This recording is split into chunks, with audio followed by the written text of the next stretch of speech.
Suman TV ప్రేక్షకులకు, హిందూ ధర్మచక్రం వీక్షిస్తున్నటువంటి మా ప్రేక్షకులకు అందరికీ నమస్కారం. ఉసిరి ఆయుర్వేదంలో ప్రధానమైనటువంటి ఆరోగ్యాన్ని ఇచ్చేటువంటి ఫలం. కార్తీక మాసం వస్తే మనమంతా కూడా ఉసిరితో స్నానాలు చేయడము, ఉసిరి దీపాలు వెలిగించడము, ఉసిరి ఫలాలను దానం చేయడము, ఉసిరి చెట్ల కింద భోజనం చేయడము, ఉసిరి వృక్షాన్ని పూజించడము, ఇవన్నీ కూడా చూస్తూ ఉంటాం. అయితే ఉసిరికి ఇంత పెద్ద స్థానము రావడానికి కారణం ఏంటంటే అది మంచి ఆరోగ్యాన్ని ఇచ్చేటువంటి దివ్య ఔషధం. అందుకే మన ఋషులు ఈ ఉసిరి పైన ఎంతో పరిశోధనలు చేసి, మీకు అర్థమయ్యే భాషలో చెప్పాలంటే ఎంతో రీసెర్చ్ చేసి ఈ ఉసిరిని మనకు అందించారు. ఉసిరిని ఉపయోగించడం వలన మధుమేహము నియంత్రణలో ఉంటుంది, రక్తము శుద్ధి అవుతుంది, రక్తంలో ఉన్నటువంటి చక్కెర స్థాయిలను నియంత్రిస్తూ ఉంటుంది. ఉసిరిలో విటమిన్ సితో పాటు కార్బోహైడ్రేట్స్, ఐరన్, జింక్ వంటి అనేకమైనటువంటి పదార్థాలు ఉండి శరీరానికి ఒక ఇమ్యూనిటీ బూస్టర్లా పనిచేస్తుంది. రోగ నిరోధక శక్తి మనకు కావాలి అని అంటే కనుక అది ఉసిరిలో పుష్కలంగా ఉంటుంది. ఈ మధ్య డాక్టర్లు కూడా రోగ నిరోధక శక్తిని పెంచుకోండి, సి విటమిన్ పుష్కలంగా తీసుకోండి అని చెప్తున్నారు కదా. అవన్నీ కూడా మనకి అందించేటువంటి ఫలము ఈ ఉసిరిక ఫలం. ఉసిరిని ధాత్రి ఫలము అని, శ్రీఫలము అని, వయస్థ అని, ఫలరవ అని, అమృత ఫలము అని, శీతఫలము అని ఇలా రకరకాల పేర్లతో పిలుస్తూ ఉంటారు. కొంతమంది అర్కఫలము అని కూడా దీనిని అంటూ ఉంటారు. అయితే నాకు నా పరిశోధనలో ఈ అర్కఫలం అనేటువంటి పేరు నాకు దొరకలేదు.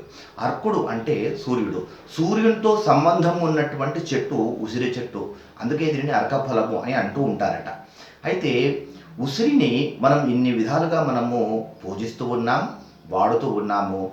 రోజు మన నిత్య జీవితంలో కనుక ఉసిరిని రోజు క్రమం తప్పకుండా ఉపయోగించుకుంటూ ఉంటే కనుక హార్ట్ అటాకులు రావడము, లేదా షుగర్ను హార్ట్ అటాకులు రాకుండా చేయడము, షుగర్ను నియంత్రించుకోవడము, ఇట్లా రోగనిరోధక శక్తిని పెంచుకోవడము, వీటన్నిటికీ ఉసిరి చాలా దోహదపడుతుంది.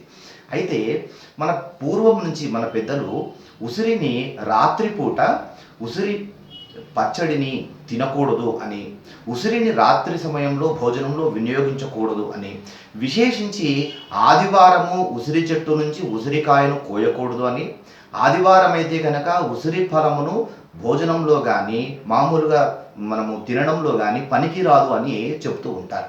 ఇదంతా మన పెద్దలు చెప్పేది మనం వింటూ ఉంటాం. ఇంకా కొంతమంది అయితే రాత్రి సమయం వస్తే కనుక అసలు ఉసిరి అనేటువంటి పేరును కూడా పిలవకూడదు, పలకకూడదు అని అంటూ ఉంటారు. వీటన్నిటికీ కారణాలు ఏమిటి అంటే, ముందుగా మనం చెప్పుకున్నట్లుగా ఉసిరి ఆరోగ్యదాయిని, అందుకే దీనిని అమృత ఫలము అని కూడా అంటూ ఉంటారు. మనకి అమృతంలా లభించేటువంటి ఫలము ఇది.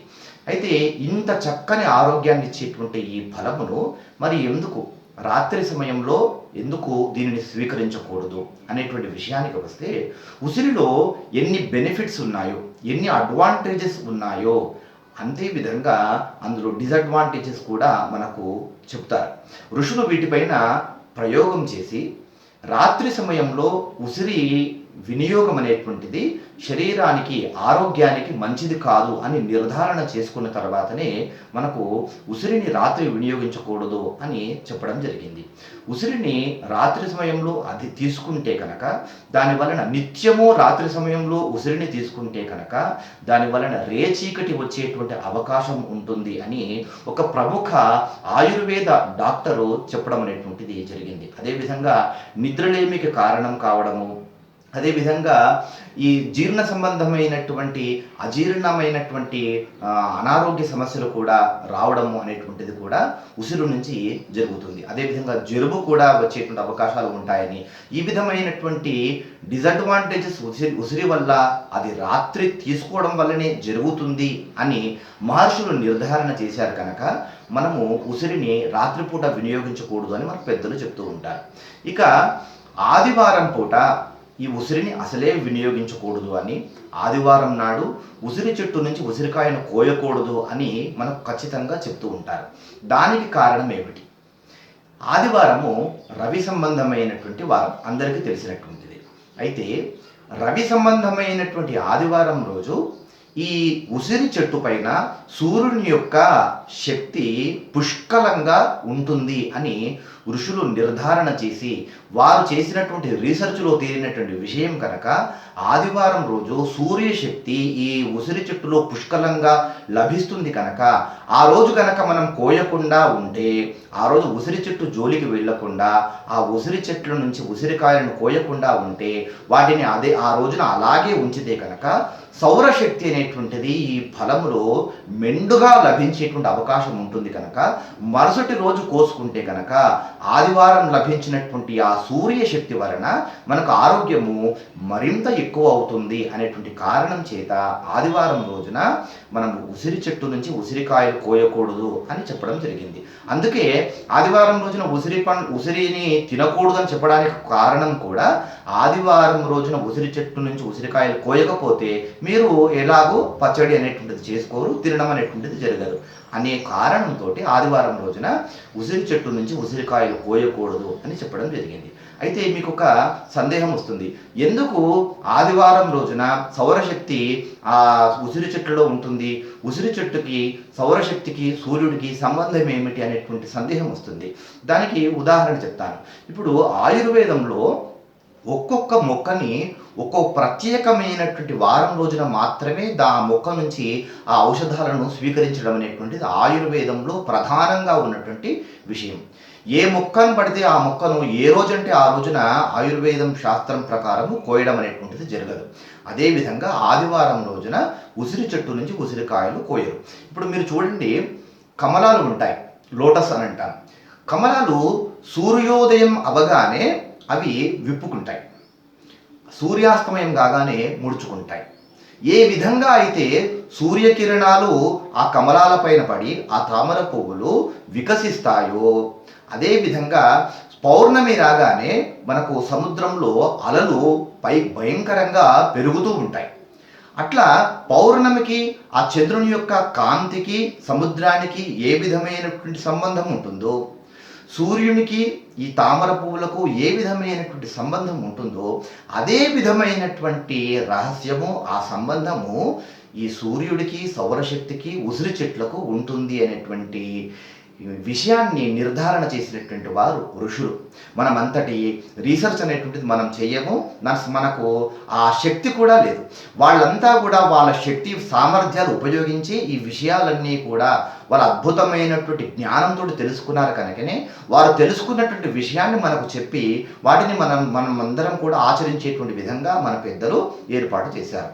అందుగురించే ఆదివారం రోజున ఉసిరి చెట్టు నుంచి ఉసిరికాయలు కోయకూడదు అనేటువంటి నియమము ఏర్పడింది. మీరు గుర్తుపెట్టుకోండి, ఆదివారం రోజున గనక మనము ఉసిరికాయలు కోయకుండా ఉంటే ఆదివారం రోజున మన ఇంట్లో పచ్చడి కానీ లేదా కూర కానీ ఇంకోటి కానీ జరగదు. కనుక ఆ రోజున మన ఇంట్లో ఉసిరిని వినియోగించడం అనేటువంటిది జరగదు.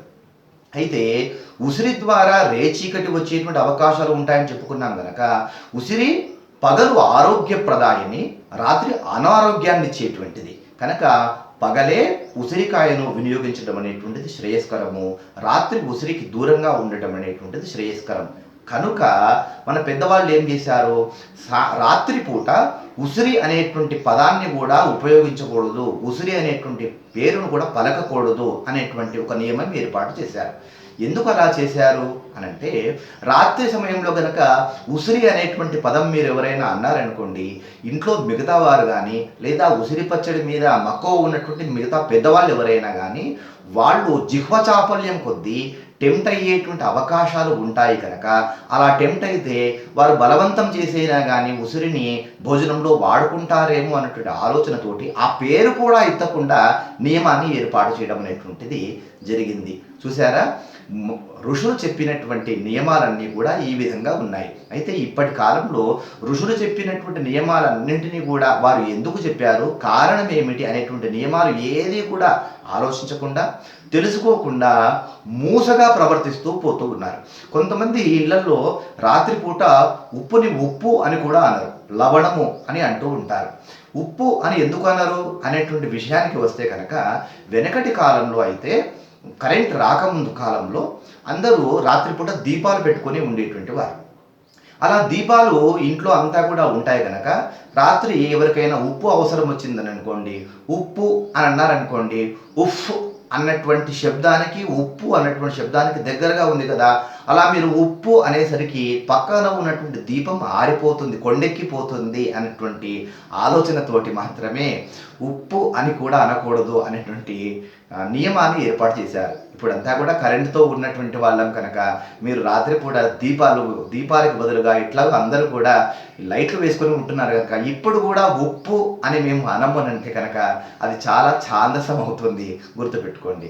అయితే మీకు ఇప్పటికీ బాగా అర్థమై ఉండాలి అసలు ఉసిరి అనేటువంటిది ఆదివారం రోజున ఎందుకు వినియోగించకూడదు, రాత్రి సమయంలో ఎందుకు ఉపయోగించకూడదు, ఉసిరి అనేటువంటి పదాన్ని రాత్రి సమయంలో ఎందుకు వాడరు అనేటువంటి విషయాలన్నీ కూడా మీకు చక్కగా అర్థమై ఉంటాయని, ఈ విషయాన్ని నేను ఎంతో పరిశోధన చేసి మీ అందరికీ తెలియజేయాలనేటువంటి ఆలోచనతో ఈ వీడియోను నేను రూపొందించడం అనేటువంటిది జరిగింది. ఈ వీడియో మీకు నచ్చితే తప్పకుండా మీ అభిప్రాయాన్ని కామెంట్ రూపంలో తెలియజేయండి, ఇతరులతో షేర్ చేసుకోండి. అలాగే ఇప్పటి వరకు మా ఛానల్ని సబ్స్క్రైబ్ అవ్వకపోతే తప్పకుండా సబ్స్క్రైబ్ అవ్వండి. మరిన్ని మంచి విషయాల కోసము చూస్తూ ఉండండి. నా పేరు శ్రీకాంత్ శర్మ. నమస్కారం.